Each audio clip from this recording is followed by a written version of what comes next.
গতকাল তারেক রহমানের সাথে প্রফেসর ইউনূসের একান্ত বৈঠক প্রায় ১.৫ ঘন্টা স্থায়ী হয়েছে। এই মিটিংটা ঐতিহাসিক ছিল। লন্ডনে জনাব তারেক রহমান এবং জনাব ডক্টর মোহাম্মদ ইউনূস তাদের মধ্যে একটি বৈঠক হয়েছে এবং সেই বৈঠকের বেশ কিছু কথাবার্তাও মিশ্রিত সত্য মিথ্যার সংমিশ্রণে বিভিন্ন খবরও আপনারা জেনেছেন। সত্য মিথ্যা বললাম এই কারণে যে আমি কিছু বাংলাদেশে দুইটি প্রধান রাজনৈতিক দল বিএনপি এবং আওয়ামী লীগ, এর মধ্যে আওয়ামী লীগ তো আউট অফ সিলেবাস, তো আরেকটি যে দল থাকে সেটা হলো বাংলাদেশ জাতীয়তাবাদী দল বিএনপি। তো সেখানে তাদেরই সর্বোচ্চ নির্বাহী এই মুহূর্তে যিনি, তার সঙ্গে আলোচনা হচ্ছে ডক্টর ইউনূস স্যারের। আসসালামু আলাইকুম প্রদর্শক শ্রোতা, লন্ডনে তারেক রহমানের সাথে ডক্টর ইউনূসের 1 ঘন্টা 15 মিনিট বৈঠক হয়েছে। এই বৈঠকে গুরুত্বপূর্ণ কিছু সিদ্ধান্ত নেওয়া হয়েছে। আশা করি সম্পূর্ণ ভিডিও জুড়েই থাকবেন। চলুন ভিডিওতে বিস্তারিত দেখে আসি। গতকাল তারেক রহমানের সাথে প্রফেসর ইউনূসের একান্ত বৈঠক প্রায় ১.৫ ঘন্টা স্থায়ী হয়েছে। এই মিটিংটা ঐতিহাসিক ছিল, কারণ আমাদের যে আশঙ্কা ছিল যে বিএনপির প্রবল ভারতপন্থী অংশের সম্পূর্ণ করায়ত্তে চলে যাওয়া বিএনপির রাজনৈতিক কৌশলে পরিবর্তন আসছে, সেইটার আপাতত একটা মীমাংসা হয়েছে। প্রফেসর ইউনূসের সরকার আর বিএনপির মধ্যে দূরত্ব কমেছে। ইন্ডিয়ারে আপাতত দূরে ঠেলে দেওয়া গেছে, আমি বলবো না পরাজিত করা গেছে। এই অসাধারণ ঘটনায় মধ্যপ্রাচ্যের একটা প্রগতিশীল মুসলিম রাষ্ট্র এই ফলাফলে পৌঁছাইতে গুরুত্বপূর্ণ ভূমিকা রাখছে। অনেকে মনে করতেছে কোন দেশ, নামটা কইয়াই দিই, কাতার। গত পরশু ইরানে ইসরায়েলের আগ্রাসনের পর আমাদের শঙ্কা আর গভীর বেদনার প্রেক্ষাপটে এই সংবাদ আমাদের ভরসা যোগায় যে ইসলামী দুনিয়া আমাদের কনসার্নটা বুঝতে পারছে, আমাদের আশঙ্কাটা বুঝতে পারছে, আমাদের সমস্যাটা বুঝতে পারছে। অ্যাটলিস্ট একটা দেশ আমাদের পাশে এসে দাঁড়াইছে। আমরাও একটা ফিলিস্তিনের মতো হিন্দুত্ববাদী ভারতের বিপজ্জনক ঘেরাটোপের মধ্যে আছি। সেই ভারতের সাথে বাংলাদেশের প্রধান রাজনৈতিক দল, যেই দল ক্ষমতায় যেতে চাচ্ছে, তার কোনো আন্ডারগ্রাউন্ড বোঝাপড়া বাংলাদেশের রাষ্ট্রের জন্য বিপজ্জনক। এই কথাটাই গত কয়েক মাস ধরে বলে আসতেছি। ম্যাডাম খালেদা জিয়া নিজে ইন্টারভেন করছেন। এটা আমাদের একটা বড় পাওয়া। একটা প্রতিবেশী দেশ আর একটা আঞ্চলিক পরাশক্তি আমাদের পাশে দাঁড়াইছে এই সময়, যাদের রাষ্ট্রীয় স্বার্থের জন্য বাংলাদেশে ভারতের উপস্থিতি বিপজ্জনক। তবে সকল অন্ধকার কিন্তু কাটে নাই। যখন পুরা দেশ এক হয় তখন ইন্ডিয়া অন্য চাল দেয়। আপনাদের মনে আছে না কিভাবে ইসকনকে নামানো হয়েছিল এই সরকারের শুরুর দিকে, যখন আমরা সবাই আসলে এক ছিলাম? রক্তারক্তি হয়েছে, সারা দেশে কি অস্থিরতা শুরু করছিল। বিএনপির শীর্ষ নেতৃত্বের সাথে প্রফেসর ইউনূসের সরকারের দূরত্ব কমছে, কিন্তু বিএনপির মধ্যে যারা ইন্ডিয়াপন্থী আছে তারা তাদের পজিশন গেইন করার চেষ্টা করবে। আবারও ভারত চেষ্টা করবে একটা ম্যানুভারিং করার জন্য। আমরা জানি না ওয়াকার সাহেব কি চাল চালবে, ওনারা ইন্ডিয়া কি পানি পড়া দেবে আমরা জানি না। দেশবাসীকে সতর্ক থাকার আহ্বান জানাই। বাংলাদেশে ভারতীয় আধিপত্যবাদের সকল শক্তিকে দুর্বল এবং সম্পূর্ণভাবে পরাভূত করতে না পারা পর্যন্ত আমাদের শান্তি নাই। আমরা আর ভারতের দাসত্ব করব না, কথা ক্লিয়ার। তবে গতকালকে কি কি বিষয়ে আলাপ হয়েছে? মূলত 3টা পয়েন্টে আলাপ হয়েছে। কি সেই পয়েন্টগুলা? 1 নাম্বার পয়েন্ট, অন্তর্বর্তীকালীন সরকার গঠনের আগে ডক্টর মোহাম্মদ ইউনূস 8ই আগস্ট দেশে ফিরে ঢাকা আন্তর্জাতিক বিমানবন্দরে বলছিলেন তিনি পুরা জাতিকে ঐক্যবদ্ধ করার কাজ করবেন। এইটা ছিল ফ্যাসিস্টদের বিরুদ্ধে আন্দোলনকারী সকল দল, সকল শক্তি এবং সকল পক্ষকে নিয়ে কাজ করার ঘোষণা। বাংলাদেশে যেন খুনি, জঙ্গি এবং লুটেরাদের সংগঠন আওয়ামী লীগকে আর কখনো কোনো অবস্থাতেই বাংলাদেশে সক্রিয় হতে না দেওয়া হয়। 2 নাম্বার, স্বাধীনভাবে বাংলাদেশকে আগায় নিয়ে যাওয়ার ক্ষেত্রে সবচেয়ে বড় বাধা ইন্ডিয়া। তারা আওয়ামী লীগকে নিয়ন্ত্রণে রেখা আমাদের সার্বভৌমত্ব পুরোপুরিভাবে নষ্ট করে দিছিল। আমরা যেন আর কখনোই পুরনো সেই অবস্থায় ফিরে না যাই। আর সেইটা করতে হলে সবসময় ইন্ডিয়া প্রশ্নে পুরো জাতিকে ঐক্যবদ্ধ রাখতে হবে। সে উদ্যোগ এবং কার্যক্রমে বিএনপি নেতৃত্বের ভূমিকায় না থাকলে বাংলাদেশকে প্রতিবেশী রাষ্ট্রের আগ্রাসন থেকে রক্ষা করা দুরূহ হয়ে পড়বে। এটা আমাদের আশঙ্কা ছিল, কিন্তু অবস্থার দৃষ্টি আমাদের মনে হচ্ছিল বিএনপি ভারতের খপ্পরে যায় পড়ছে। 3 নাম্বার, জুলাই অভ্যুত্থানে খুনি হাসিনার পতনের পর থেকে সেনাপ্রধান জেনারেল ওয়াকারুজ্জামান রাজনৈতিকভাবে সক্রিয় এবং তিনি সার্বক্ষণিকভাবে গোপনে এবং প্রকাশ্যে আওয়ামী লীগ এবং ইন্ডিয়ার স্বার্থের পক্ষে কাজ করতেছেন। এই ধরনের অপতৎপরতা থেকে সেনাপ্রধানকে নিষ্ক্রিয় করা এবং তাকে সরকারের নিয়ন্ত্রণে আনা জরুরি হয়ে উঠছে। সেইটা করা না গেলে বাংলাদেশের গণতান্ত্রিক উত্তরণ ঘটানো সম্ভব হবে না। তার অসহযোগিতার কারণে অবাধ, সুষ্ঠু এবং নিরপেক্ষ যে উৎসব মুখর নির্বাচনের দিকে দেশবাসী তাকায় আছে, তা কখনোই সম্পন্ন করা সম্ভব হবে না।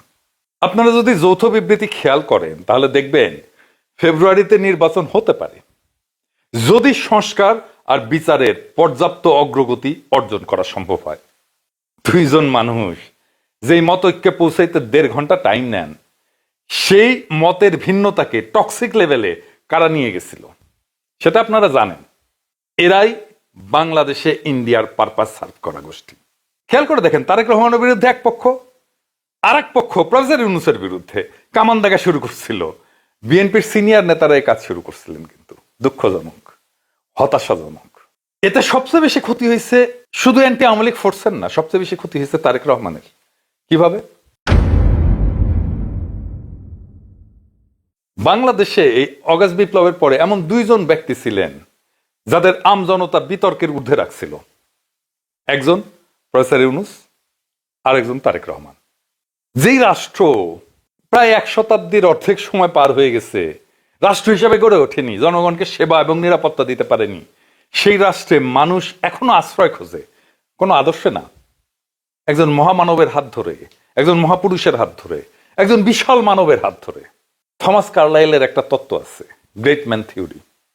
যখন ইনস্টিটিউট কাজ করে না, তখন অসহায় মানুষ মহাপুরুষের দিকে, বড় মানুষের দিকে তাকায় থাকে, আশা আর নির্ভরতা খুঁজে।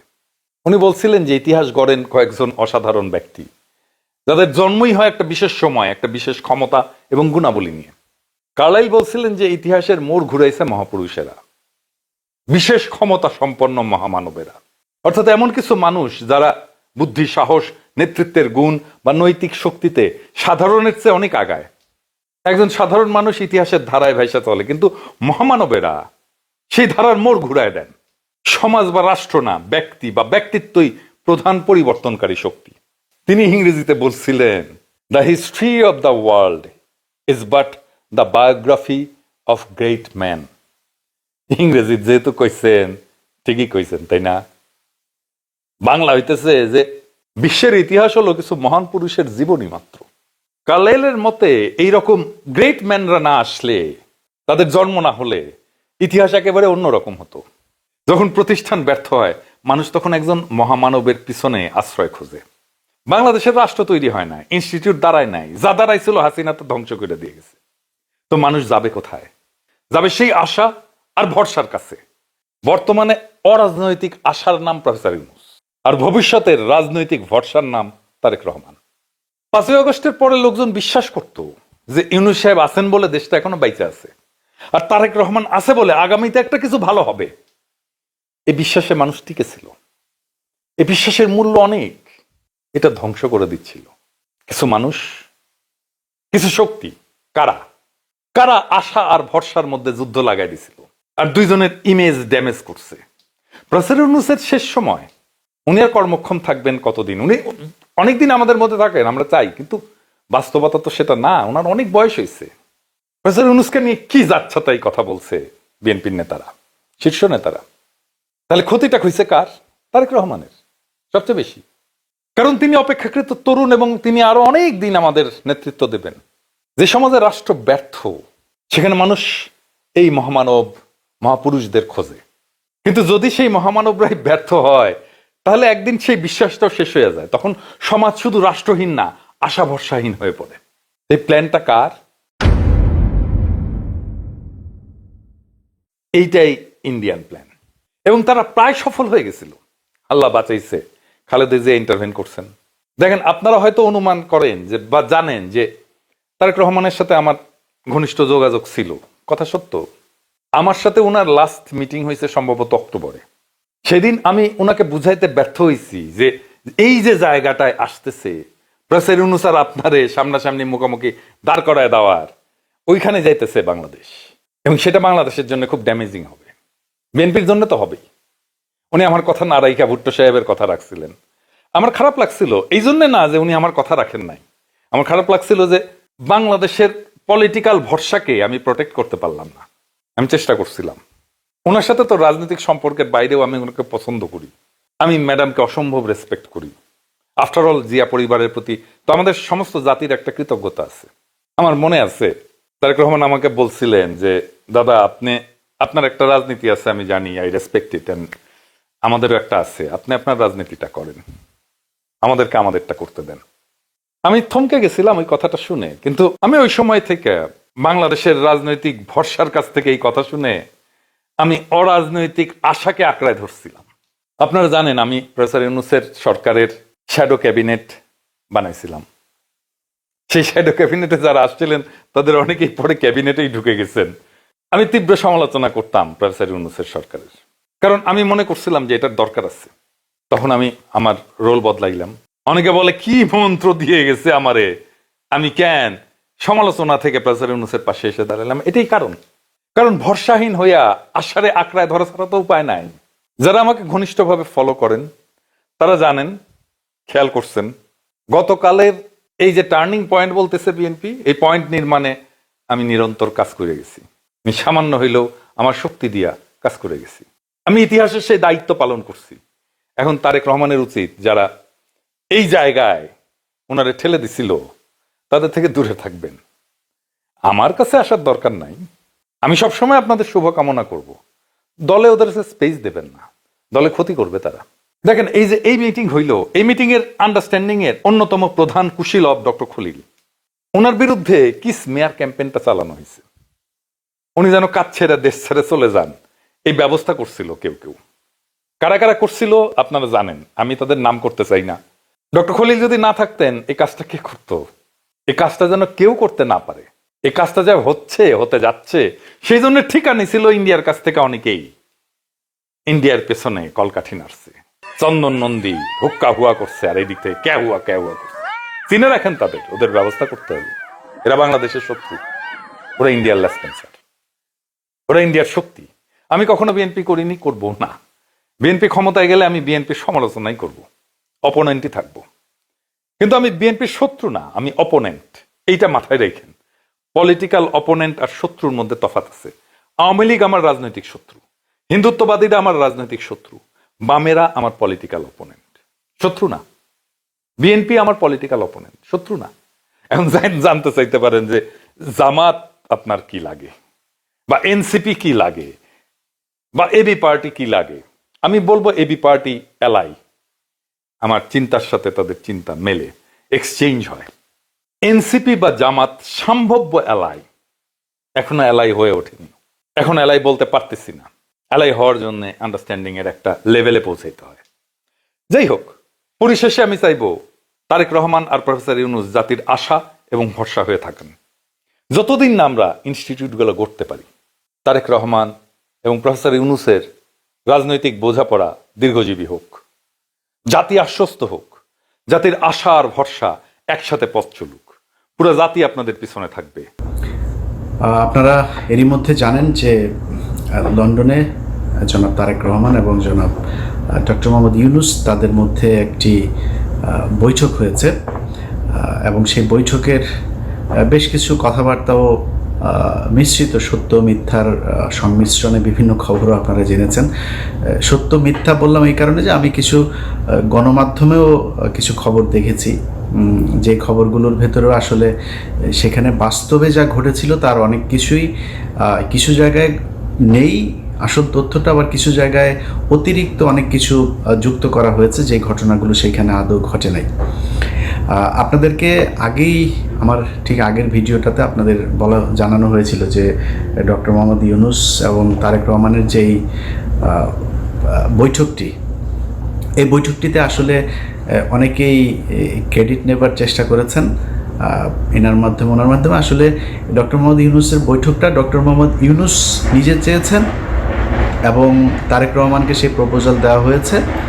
যথাযথ মাধ্যমে প্রপোজাল দেওয়ার পরে তারেক রহমান সেটাতে সম্মতি জানিয়েছেন, যে কারণে এই বৈঠকটা হয়েছে। এখানে কেউ তারেক রহমান বৈঠক করতে চান নাই, ডক্টর মোহাম্মদ ইউনূস প্রপোজাল দিতে চান নাই, আরেকজন এটা করে দিয়েছেন, এরকম বিশেষ করে দুইজনের নাম না বললেই না, ডক্টর আসিফ নজরুল এবং জনাব মনির হায়দার।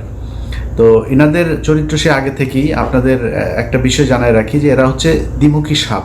আপনি মনির হায়দারের কথা যদি বলি, মনির হায়দারকে জিজ্ঞেস করেন, আমাদের যখন পাসপোর্ট নেওয়ার জন্য এই অফিসে ঢুকতে দেয় না, তখন মনির হায়দার এই করোনার মধ্যেও মনির হায়দার 2020 সাল থেকে 2024 সালের মধ্যে টোটাল 3 বার, আমার জানা মতে টোটাল 3 বার তিনি বাংলাদেশে গিয়েছেন। এর মধ্যে একবারের বিষয়টা আমি জানার পরে আমি আর কনক ভাই ওনার সাথে দেখা হলো, তো জিজ্ঞেস করলাম যে ভাই দেশে গিয়েছিলেন শুনলাম, বসে তো আমরা বললাম যে আপনি গেলেন কিভাবে, সমস্যা হয় নাই কোনো? সে আমাদেরকে জবাব দিল যে তিনি নাকি মাস্ক পরেছিলেন, তো মাস্ক পরে থাকার কারণে তাকে এয়ারপোর্টে চিনতে পারে নাই। তো আমরা মানে বুঝে নিলাম আর কি যে এয়ারপোর্টে মাস্ক পরে তারপরে পালায় যাওয়া যায়। আরে ভাই, যখন জেএফকে থেকে আপনি যখন গাড়িতে উঠবেন, প্লেনে উঠবেন, তখন এই প্যাসেঞ্জারের পুরো লিস্ট ঢাকা বিমানবন্দরে পৌঁছে যায়। তারা তো তখন দেখে কে কে আসছে। আমি ইলিয়াস যদি যাই, আমি কনক স্যার যদি যাই, তো সাথে সাথে লোকজন নিয়ে হাজিরায় ধরার জন্য আসো, ডিজিএফআই, এনএসআই, এসবিডিবি, সিআইডি, পুলিশ যা যা আছে সব এসে হাজির হয়ে যাবে ধরার জন্য। উনি মাস্ক পরে চলে গিয়েছেন। তো মনির হায়দার একজন ডিজিএফআইয়ের খুবই প্রশিক্ষণপ্রাপ্ত এবং খুব সুদীর্ঘকালীন ধরে তিনি ডিজিএফআইয়ের সোর্স হিসাবে কাজ করেন। তো ধরেন আমার দেশের গোয়েন্দা সংস্থা, আমরা ডিজিএফআই মানি একটা নেগেটিভ একটা ন্যারেটিভ আমাদের চোখের সামনে ভাসে। এর কারণ হচ্ছে তারা দেশের বিরুদ্ধে কাজ করে। তাদের কাজ হলো ভারতীয় গোয়েন্দা সংস্থা ভারতের কোনো আমাদের দেশে করে কিনা, তারা ভারতের বিরুদ্ধে কে কাজ করে তাদেরকে ধরে নিয়ে তারা গুম করে। এটা হচ্ছে আমাদের ডিজিএফআই এই কাজ করে, যে কারণে জিনিসটাই নেগেটিভ।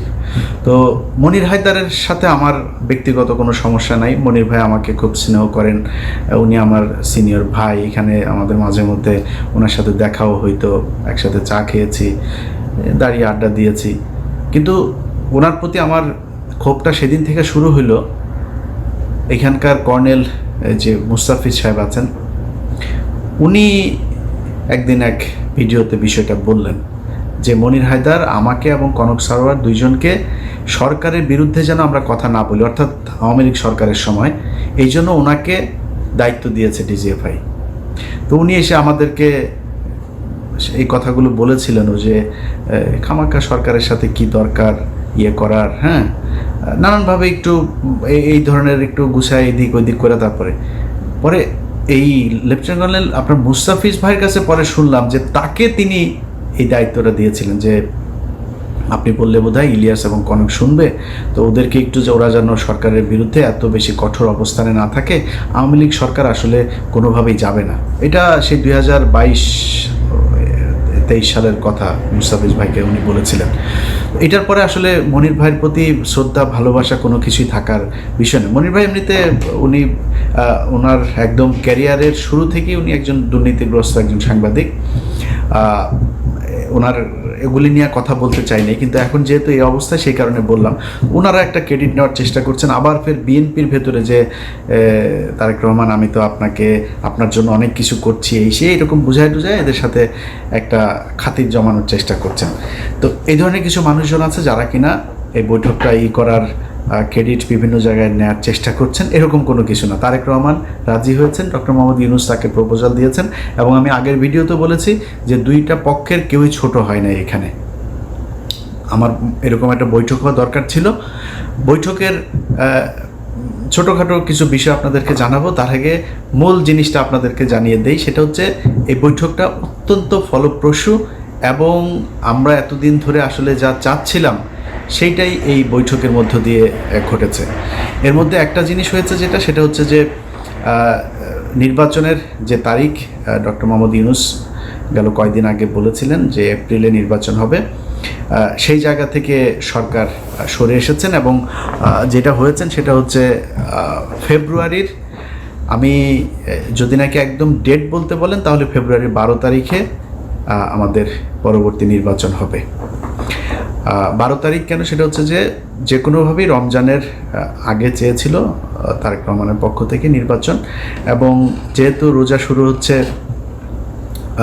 ফেব্রুয়ারির মাঝামাঝিতে 16 অথবা 15 তারিখ, তার আগে 15 তারিখ এর আগে একটা বিতর্কিত নির্বাচন হয়েছিল, যে কারণে ওই তারিখটাকে করা হয়নি। তার আগে আবার শুক্রবার শনিবার এরকম কিছু বিষয় আছে।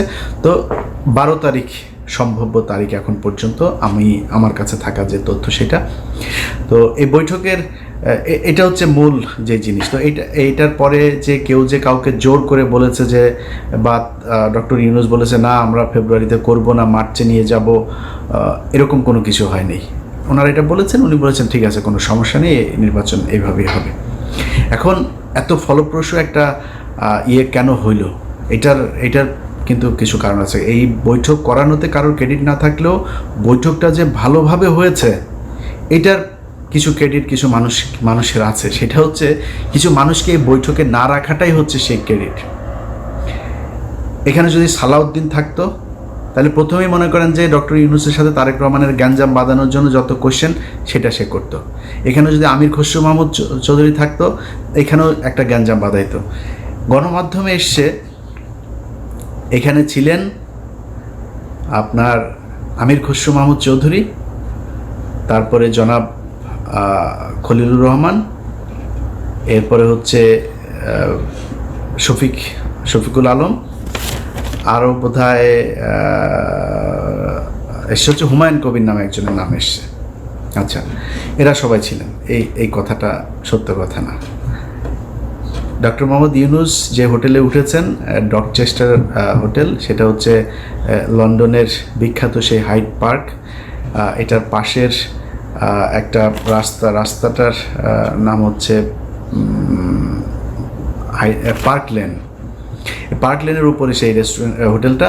এই হোটেলে যেখানে আপনার বৈঠকটা হওয়ার কথা ছিল একটা মিটিং রুমে, কিন্তু ডক্টর মোহাম্মদ ইউনূস সেই রুমে করেন নাই। তিনি বলেছেন যে আমি ওনাকে আমার সুইটের ভেতরে নিয়েই তারপরে আমরা কথা বলবো। খুবই আন্তরিকতা দেখিয়েছেন, একদম নিজের রুমে নিয়ে তারপরে সেখানে তারা কথা বলেছেন। এবং এর আগের কিছু জিনিস আপনারা এরই মধ্যে জেনেছেন যে তারেক রহমান বেগম খালেদা জিয়ার সালাম পৌঁছে দিয়েছেন, দুজনের কুশল বিনিময় করেছেন। তারেক রহমান ওনাকে বলেছেন আপনি এখানে এসেছেন, এটা অনেক সুন্দর জায়গা, হাঁটতে গিয়েছিলেন কিনা, এই ধরনের আলাপ টালাপও হয়েছে। এরপরে ওইখানে যেই স্যুটটাতে বসে আপনার বৈঠকটা হয়, সেখানে প্রথমে এই যে 4 জনের নাম বললাম আমি, শফিকুল আলম, খলিলুর রহমান, আমির খসরু মাহমুদ চৌধুরী এবং হুমায়ুন কবির, ওনারা ছিলেন ওইটাতে। এটা সত্যি কথা, ওনারা ছিলেন। এবং ওনাদেরকে ঠিক 10 থেকে 15 মিনিটের মাথায় ওনাদেরকে চলে যেতে বলা হয়, এবং ওনারা চলে যান। চলে যাওয়ার পরে 1 ঘন্টা 15 মিনিট জনাব তারেক রহমান এবং ডক্টর ইউনূস একটা বৈঠক করেছেন। সেখানে কেউ ছিল না, একজন মানুষও ছিল না। এটা যেসব গণমাধ্যমে বলার চেষ্টা করা হচ্ছে, এটা কিছু কারণ আছে বলার। ধরেন আমির খসরু মাহমুদ চৌধুরী এখন মানে বোঝানোর চেষ্টা করবেন যে তাকে তারেক রহমান পাশে নিয়ে বসে তারপর ইউনূসের সাথে বৈঠক করেছেন, এটা একটা ব্যাপার। আরও কিছু জায়গায় মানে ওই না জেনে তারপরে এই খবরগুলো ছড়ানো হয়েছে, এরকম কোনো কিছু ঘটে নাই। তো যাই হোক, আমার কথা হচ্ছে যে যেইভাবেই হোক, এই যে 2 জন মানুষ আপনার শুক্রবার লন্ডন সময় সকাল 9টা থেকে যে বৈঠকটা তারা করেছে, সেই বৈঠকের মধ্যে আমরা বাংলাদেশের মানুষ যা চেয়েছি সেটা হয়েছে। এটাই হচ্ছে সবচাইতে বড় বিষয়, আমরা এটাই চেয়েছি। এখানে কে কীভাবে কি বললো না বললো, আমার মনে হয় এগুলো করেও আবার এই তারেক রহমান এবং ডক্টর ইউনূসের মধ্যে একটা দ্বন্দ্ব তৈরি করার এই কৌশল অবলম্বন করে আমার মনে হয় লাভ হবে না। অতএব আমরা বিএনপি এবং ডক্টর মোহাম্মদ ইউনূসের 2 জনের মধ্যবর্তী একটা জায়গায় নির্বাচনের জন্য দেশবাসী প্রস্তুতি নেই। যারা নির্বাচন করবেন তারা প্রস্তুতি নেই। আমরা যারা ভোটার আছি আশা করি ইনশাল্লাহ এবারের ভোট নিজে উপস্থিত থেকে ভোট কেন্দ্রে গিয়ে তারপরে জীবনের প্রথম ভোট দেওয়ার সুযোগ পাচ্ছি। আমি আমার এর আগে যেই নির্বাচন, আমি 2002 সালের এসএসসি পরীক্ষার্থী, 2004 সালের এইচএসসি পরীক্ষার্থী। তো আমি ভোট দেওয়ার এর আগে আর সুযোগ পাইনি। একটা ভোট পেয়েছিলাম, 111 সরকারের সময় ভোটটা পেয়েছিলাম, তো ওইবার আমি ভোট দিতে যাই নাই। এবার ভোট দেবো ইনশাল্লাহ। আপনারা দোয়া করেন যাতে বাংলাদেশের মানুষের পছন্দের কেউ এবার বাংলাদেশের শাসন ক্ষমতায় আসেন। এবং এতদিন ধরে এই যে নির্বাচন এবং সংস্কার নিয়ে যে ধরনের চলছিল, আমার মনে হয় ফেব্রুয়ারি এটা খুব কম সময় না, এদিকে 6 মাস, ওইদিকে প্রায় 2 মাস, 8 মাস থেকে যদি আপনি তফসিল ঘোষণার ওই 3 মাস বাদও দেন, তারপরেও ধরেন আমাদের এদিকে 5 মাস অনেক সময়, অনেক কিছু করা যায়। এদিকে 10 মাস অলরেডি তাদের অনেক কাজ করাও আছে। সো এই যে 10 মাস আর 5 মাস 15 মাসের মধ্যে যে কাজগুলো প্রয়োজন, এবং আমি এখনও আমার খুবই এটা মানে চাওয়া থাকবে বর্তমান সরকারের কাছে যে নির্বাচনটা কিভাবে হবে, 5 বছর পর পরের সরকার কিভাবে আবার ক্ষমতা হস্তান্তর করবে, কাদের কাছে করবে, সেটা কি দলীয় সরকার থাকবে নাকি আগের মতো তত্ত্বাবধায়ক সরকার আসবে, তত্ত্বাবধায়ক বা এরকম আলাদা কোনো সরকার ব্যবস্থা হইলে সেটা কি ব্যবস্থা হবে, এরকম একটা একদম সুনির্দিষ্ট সবার সম্মতিতে, সবার ঐক্যমত্যের ভিত্তিতে একটা নিয়ম যেন করে নিয়ে যায়। আমি ওই অনেক মানুষই নির্বাচনের কথা বললেও গালাগালি করে, আবার সংস্কারের কথা বললেও কিছু মানুষ গালাগালি করে। ভাই, আমি মাঝামাঝি আছি। আমি চাই একটা সংস্কার হোক এই জায়গায়, তবে নির্বাচনটা ফেব্রুয়ারিতে হোক সেটাও আমি চাই। অতএব এই দুইটা মিলিয়ে একটা ভালো পরিস্থিতি তৈরি হবে।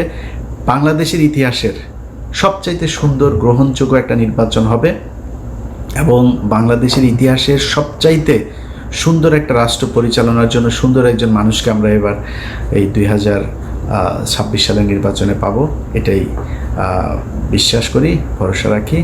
আল্লাহ যেন আমাদের সবার এই ইচ্ছা পূরণ করেন। সেই বিষয়গুলো আমি মনে করি আমজনতা দলের পক্ষ থেকে এগুলো আলোচনায় আনা প্রয়োজন। বাংলাদেশে দুইটি প্রধান রাজনৈতিক দল, বিএনপি এবং আওয়ামী লীগ। এর মধ্যে আওয়ামী লীগ তো আউট অফ সিলেবাস, তো আরেকটি যে দল থাকে সেটা হলো বাংলাদেশ জাতীয়তাবাদী দল, বিএনপি। তো সেখানে তাদেরই সর্বোচ্চ নির্বাহী এই মুহূর্তে যিনি, তার সঙ্গে আলোচনা হচ্ছে ডক্টর ইউনূস স্যারের। তো আমরা যখন উনি জাপানে ছিলেন তখন একটা স্টেটমেন্ট দিয়েছিলেন যে একটা মাত্র দল নির্বাচন চাই। তো সেই দলকে উনি বিএনপিকে মেনশন করতে চেয়েছেন। তো বিএনপি নির্বাচন চাওয়া মানে কি আসলে? যুগপৎ আন্দোলনে বিএনপির সঙ্গে যে সকল দল ফ্যাসিবাদের বিরুদ্ধে লড়াই করেছে তারা সবাই একসঙ্গে নির্বাচন চাবে। তাহলে নির্বাচন কারা চাচ্ছে? ফ্যাসিবাদ বিরোধী আন্দোলনে যারা নেতৃত্ব দিয়েছে তারা সবাই নির্বাচন চাচ্ছে, অথচ সেটাকে উনি বলেছিলেন একটা দল নির্বাচন চাই। তো আজকে তো বুঝতে পারছেন আপনারা যে সেই একটা দলের প্রধানের সঙ্গেই তিনি গিয়ে মিটিং করছেন, সেখানে গিয়ে আলোচনা করছেন। এই আলোচনার দ্বারা আবার প্রমাণিত হচ্ছে যে কিছু কিছু ক্ষেত্রে প্রধান দলের সাথে আলোচনা করলেই বাকি দলগুলোর সাথে আলোচনা হয়ে যায়।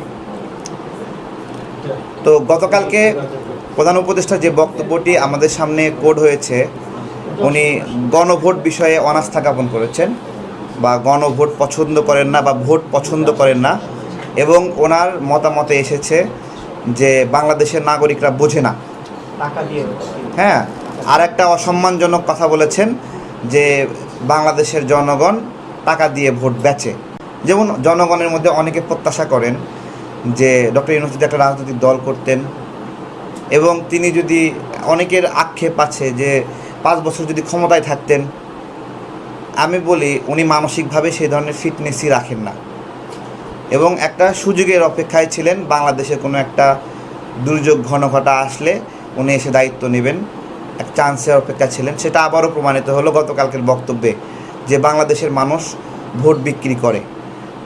কতিপয় মানুষ অর্থের অভাবে ভোট বিক্রি করতে পারে বা এই ধরনের সীমিত পর্যায়ে ঘটতে পারে, কিন্তু টাকা নিলেও মানুষ ভোট কেন্দ্রে ভোট বাক্সে যে সিলটা মারে ওটা একান্তই তার স্বাধীনতার উপর নির্ভর করে, যার কাছ থেকে টাকা নেয়, ঠিক আছে, কিন্তু সে তার পছন্দের মানুষকে জেতাতে চাইবেই, যে আমার পছন্দের লোক জিতুক, ঠিক আছে। এই যে জনগণের মতের উপরে অনাস্থা, তাদেরকে অসম্মান করা, আমজনতা দলের পক্ষ থেকে আমরা তীব্র নিন্দা জানাই। তার মানে তারেক রহমান এবং ডক্টর ইউনূস দুইজনের বৈঠক কি হয়েছে, কথা হয়েছে, এগুলো লিক হয়ে গেছে অলরেডি। ফেব্রুয়ারিতে ইলেকশন, আমি আপনাদেরকে বলি, ফেব্রুয়ারিতে ইলেকশন, জানুয়ারিতে ইলেকশন, এই কথাগুলো শুধুমাত্র গণমাধ্যমের কাছে, জনগণের কাছে একটা মুখরোচক করে তোলার জন্য একটা আলোচনা। হ্যাঁ, এইসব মানে বিভিন্ন ইউটিউবাররা, ব্লগাররা তাদের আলোচনাকে মুখরোচক করার জন্য, আকর্ষণীয় করার জন্য তারা এক ধরনের অনুমান দিয়ে দেয়। হ্যাঁ, তারা এই অনুমানটা জানলো কই থেকে? আমি সবাইকে বলবো, কোনো অনুমান গাল গল্পের সময় শেষ, একদম শেষ। এক্স্যাক্টলি ডক্টর ইউনূস স্যার তো নিয়মিত ভিডিওর সামনে আসেন, তাই না? আসেন তো, তাহলে এখন আসতে সমস্যা কি? এরপরে জনাব তারেক রহমান তিনিও তো ভিডিও ব্রিফিং করেন মাঝে মাঝে, এখন আসতে সমস্যা কি, তাই না? বাংলাদেশের নাগরিকরা না ওই এর মুখ দিয়ে ওর মুখ দিয়ে কথা শুনতে শুনতে অনেক ক্লান্ত। হ্যাঁ, যে সকালে একটা বলবে, বিকেলে একটা বলবে, এগুলোতে মানুষ আর পছন্দ করছে না। ডক্টর ইউনূসের সঙ্গে বিএনপি ভারপ্রাপ্ত চেয়ারপারসনের আলোচনাটা চলছে। আমাদের যেটা প্রত্যাশা, একটা হতে পারে কি, আলোচনা শেষে বের হয়ে এসে ওনারা হাস্যোজ্জ্বল মুখে বলবেন যে আমাদের অত্যন্ত সুন্দর আন্তরিক আলাপ হয়েছে, আমাদের এইরকম আলাপ আলোচনা অব্যাহত থাকবে ভবিষ্যতে, এরকম একটা স্টেটমেন্ট দিতে পারেন।